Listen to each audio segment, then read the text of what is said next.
തയ്ച്ച് ആള് വേറെ ലെവലായി മാസായി ഇരിക്കണു. ആള് പുള്ളിക്കാരി ഇരുന്ന് ചിരിക്കണു. മറ്റൊരാളും പ്രവർത്തിക്കാത്ത ഒരു മേഖലയിലേക്ക് ഒരാൾ കാല് വെക്കുക എന്ന് പറഞ്ഞാൽ റിസ്ക് എന്നതിന്റെ അർത്ഥം. ആ റിസ്ക് എടുക്കാൻ തയ്യാറുള്ളവനാണ് വിജയം ഉണ്ടാക്കുന്നത്. നമസ്കാരം, എല്ലാവർക്കും സ്വാഗതം. അപ്പോൾ ഇന്ന് ഒന്നുമില്ല, ഇന്നലെ അമ്മച്ചി പറഞ്ഞ കുറച്ച് കാര്യങ്ങളുണ്ടായിരുന്നു. അമ്മച്ചിയുടെ 35 വർഷം പഴക്കമുള്ള ഒരു തയ്യൽ മെഷീൻ ഉണ്ട്. അതിൻ്റെ ഒരു റീസ്റ്റോറേഷൻ എന്നൊക്കെ നമുക്ക് ഇംഗ്ലീഷ് വേണേൽ പറയാം. സംഭവം അത്രേ ഉള്ളൂ. അത് ചെയ്യാനുള്ള പ്ലാനാണ്. ലോക്ക്ഡൗൺ അല്ലേ, പണികളൊക്കെ ഇങ്ങനെ ഓരോ ദിവസമായിട്ട് വരുന്ന വന്നുകൊണ്ടിരിക്കും. അപ്പോൾ നേരിട്ട് നമുക്ക് അങ്ങോട്ട് പോവാം. ഓക്കെ,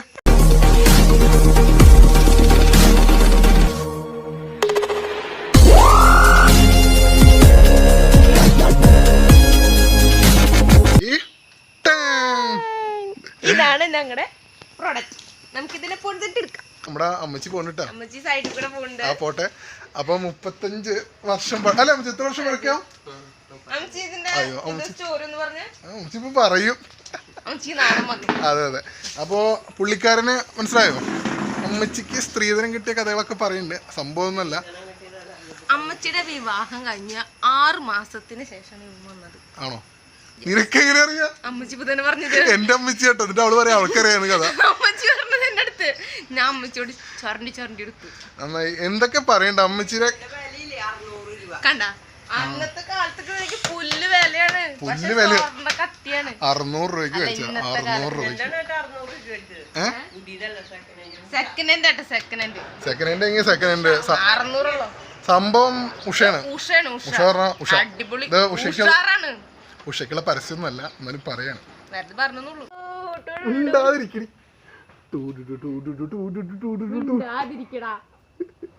സംഭവം ഞങ്ങൾ വേറെ ബാക്ക്ഗ്രൗണ്ട് മ്യൂസിക്.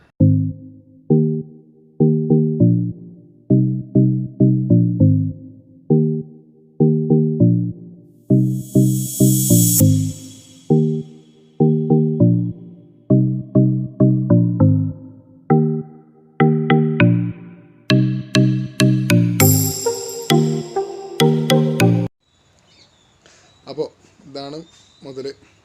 അപ്പോൾ ഇതിനെക്കുറിച്ച് പറയുകയാണെങ്കിൽ എന്താ പറയുന്നത്? എന്താ കിട്ടിയത് അമ്മച്ചി? Old story history. അതെ, അമ്മച്ചിയുടെ കല്യാണം കഴിഞ്ഞിട്ടേ 6 മാസം കഴിഞ്ഞപ്പോഴാണ് അമ്മച്ചി പറഞ്ഞിട്ട് അപ്പച്ചൻ മേടിച്ചു കൊടുത്തത്. അതും 600 രൂപയ്ക്ക്. അതെ, 600 രൂപയ്ക്ക്. സംഭവം സെക്കൻഡ് ഹാൻഡ് ആണ്. പക്ഷെ അമ്മച്ചി എന്താന്ന് വെച്ചാൽ അതൊക്കെ ഓക്കെ. അമ്മച്ചിക്ക് ഒരു വാശി ഉണ്ടായിരുന്നു. അന്ന് വെച്ചാൽ അപ്പച്ചൻ 600 കൊടുത്ത് മേടിച്ചെങ്കിലും അമ്മച്ചിക്ക് വാശിയായിരുന്നു സ്വന്തം അധ്വാനത്തോട് മേടിക്കണത്. എന്നിട്ട് അമ്മച്ചി എന്ത് ചെയ്യുന്ന വെച്ചാൽ അവിടെ അടുത്തുള്ള ഒരു സ്കൂളിന് വേണ്ടിയിട്ട് ഡാൻസ് പ്രോഗ്രാമിന് ഡ്രസ്സ് തയ്ച്ചു കൊടുത്തു. ആ തയ്ച്ചു കൊടുത്ത പൈസ മുഴുവൻ അമ്മച്ചി ശേഖരിച്ച പൈസ കൊണ്ട് അപ്പച്ചന് തിരിച്ചു കൊടുത്തു. എന്നിട്ട് അമ്മച്ചി ഇത് സ്വന്തം പേരിലാക്കി. അതെ, ദാറ്റ് റിവെഞ്ച് എന്ന് പറയാൻ പറ്റും. അല്ല, ആൾക്ക് ആഗ്രഹം സ്വന്തം ഒരു അധ്വാനിച്ച് അതെ സ്വന്തം കാലം നിൽക്കുമ്പോ ഒരു അതെ സന്തോഷം. അതെ, പിന്നെ അമ്മച്ചി പിന്നെ അങ്ങോട്ട് അങ്ങനെ തയ്ച്ച് ആള് വേറെ ലെവലായി മാസായി ഇരിക്കണു. ആള് പുള്ളിക്കണു. അയ്യോടാ.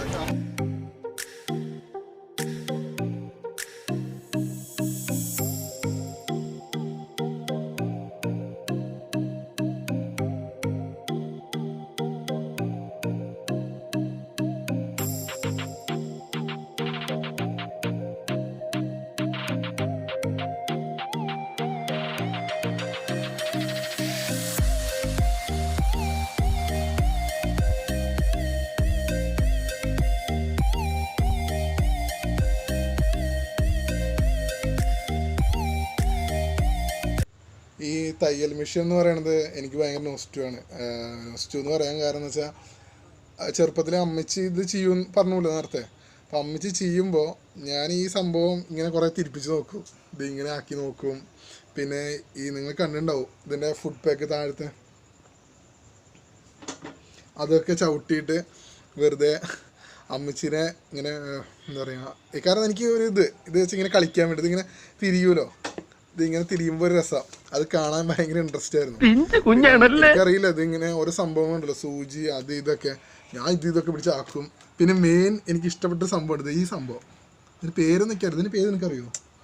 ഇത് ഇങ്ങനെ ഇങ്ങനെ ഇങ്ങനെ തിരിക്കും. എന്നിട്ട് ഇത് എൻ്റെ മിഷീൻ ഗണ്ണാണ് ചെറുപ്പത്തിൽ. ഇത് മിഷീൻ ഗണ്ണായിട്ട് കളിക്കും. എന്നിട്ട് ഇതിങ്ങനെ ആക്കും, ഇതിങ്ങനെ പൊക്കും, എന്നിട്ട് മിഷീൻ ഗണ്ണായിട്ട് കളിക്കണ ഒരു ഇതാണ്. പിന്നെ കപ്പലിൻ്റെ ആ വീല് തിരിക്കണത്, പിന്നെ കപ്പലിൻ്റെ ആ വീല് തിരിക്കണത്, പിന്നെ എന്തൊക്കെയാ, പിന്നെ സംഭവം വിനോദം ഇത് ഈ സംഗതിയാണ്. നല്ല രസമാണ് ഇങ്ങനെ ആക്കാനും.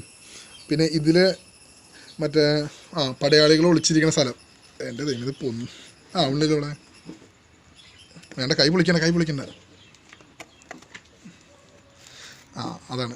ഇതിലിങ്ങനെ ചെല്ലും, സൈനികർ ഒളിഞ്ഞിരിക്കും. ഈ മെട്രിക്സ് പറഞ്ഞ പടങ്ങളൊക്കെ ഇറങ്ങിയ സമയം ഉണ്ടെന്നില്ല, അത് ഇറങ്ങിയത് എപ്പോഴാണെന്ന് എനിക്കറിയില്ല. പക്ഷെ ഞാൻ ടി വിയിൽ കണ്ട സമയത്ത് അതിലത്തെ ഒരു ജീവിക്ക് ഈ ലുക്കായിരുന്നു. ഞാൻ വിചാരിച്ചു അതാണിത്, ആ ജീവിയാണെന്നും. എന്നിട്ട് ഇതിലിങ്ങനെ ഒളിച്ചിരിക്കുക, എന്നിട്ട് ഓടി വരിക, എന്നിട്ട് മിഷീൻ ഗണ്ണ് വെച്ചിട്ട് കൊല്ലുക. കഥകളൊക്കെ നല്ല വിറ്റാണ്. അപ്പോൾ ഇതൊന്ന് പരീക്ഷിക്കാനുള്ള പ്ലാനില്ല. പരീക്ഷിക്കാൻ പ്രശ്നമൊന്നുമില്ല, സംഭവം എനിക്കറിയാം കേട്ടോ. ഇതിങ്ങനെ നമ്മൾ പൊക്കുന്നു, ഇതിലേക്ക് നമ്മൾ ഈ തുണി ഇങ്ങനെ വെക്കുന്നു, പിന്നെ ഇത് താഴ്ത്തണം. ഇനി ഇങ്ങനെ കിണി ഇതിങ്ങനെ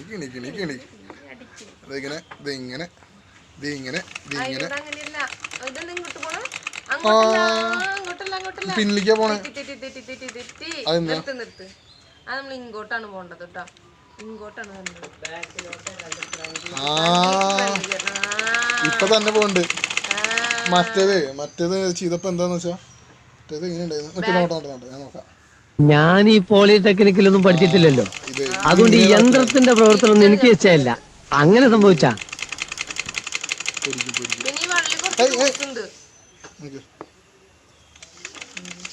എപ്പോഴും ആയില്ലടി. ആദ്യം ഇത് കറക്കിട്ട് വേണം ചവിട്ടാൻ. ചവിട്ടണ ഇത് കറക്കണതിന്റെ ഒപ്പം അത് പൊന്തിൻ താഴും, അതിനനുസരിച്ച് വേണം നമ്മൾ ചവിട്ടാൻ. ഞാൻ നോക്കാം.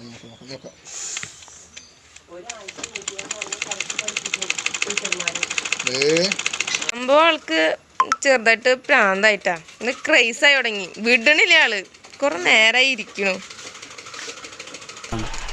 കൗതുക ലേശം കൂടുതൽ. അമ്മച്ചി ഇത് കൊടുന്ന് വെച്ചിട്ടുള്ളോ, ഇതിന്റെ കാര്യത്തിൽ നാലാ.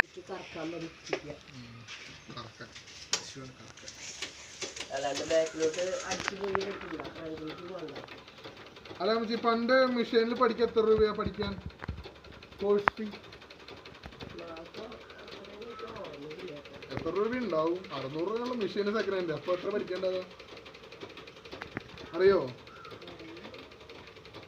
നീ പഠിക്കാൻ പോയപ്പോ എത്ര നിനക്ക് ഓർമ്മയുണ്ടോ? ഒരു മാസത്തേക്ക് 500 ആയിരുന്നു. എത്ര ഉള്ളോ പഠിക്കാൻ? അപ്പൊ അവിടെ ക്ലാസ് എടുത്ത് തരുമോ? എല്ലാം പഠിപ്പിക്കും. എന്താ ചെയ്യവര് ആദ്യം ഒരു ചവിട്ടറിയാൻ ചോദിക്കും, ഇല്ലാന്ന് പറഞ്ഞു കഴിഞ്ഞാൽ ഇരുത്തി പഠിപ്പിക്കും.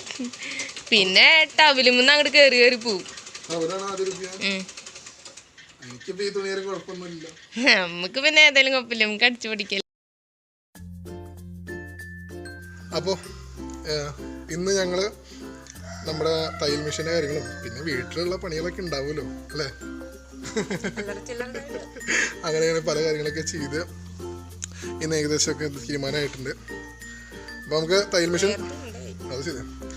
മെഷീനൊക്കെ സെറ്റ് ചെയ്യണമെന്നുണ്ട്. അത് കുറച്ച് ഇക്ലി കുറവുണ്ട്, എന്നാലും ഇല്ല നമുക്ക് സെറ്റ് ചെയ്യും. അത് ഒന്നാമത് ലോക്ക്ഡൗൺ ഒക്കെ അല്ലേ, കടകൾ അടവാണ്. അപ്പോൾ നമ്മളത് കിട്ടിയാൽ സെറ്റ് ചെയ്യണം. അതിൻ്റെ ബോർഡ് മാറ്റണം, പിന്നെ റിങ്, പിന്നെ എന്താ ചെയ്യണം, ഗ്രീസോ പെയിന്റ് അടിക്കണം. അതെ, ഉഷയാക്കിയിട്ട് എടുക്കണം. ഓക്കെ, ഞങ്ങൾ ഇനി അപ്പോൾ അടുത്ത വീഡിയോ ഇടുന്നവരേക്കും അതെ എല്ലാവർക്കും ആശംസകൾ, എല്ലാവർക്കും നല്ല മംഗളാശംസകൾ. അപ്പോൾ ഞങ്ങൾ കളിക്കാൻ പറ്റില്ല, മറന്നുപോയി. അതെ, ഈ ചാനലൊന്ന് സബ്സ്ക്രൈബ് ചെയ്യും. അതെങ്ങനെ നീ ഇപ്പൊ മുട്ടിയപ്പോ നല്ല ഓർമ്മ വന്നു എനിക്ക്. ഇങ്ങനെ അതെ അതെ, ഇഷ്ടപ്പെട്ട ലൈക്ക് ചെയ്യുക, ഇഷ്ടമല്ലെങ്കിൽ ഡിസ്ലൈക്ക് ചെയ്യുക.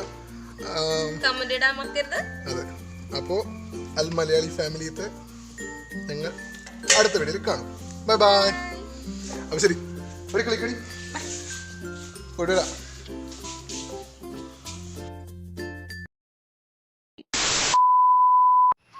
ഹായ് ഫ്രണ്ട്സ്, നമസ്കാരം. എല്ലാവർക്കും എല്ലാ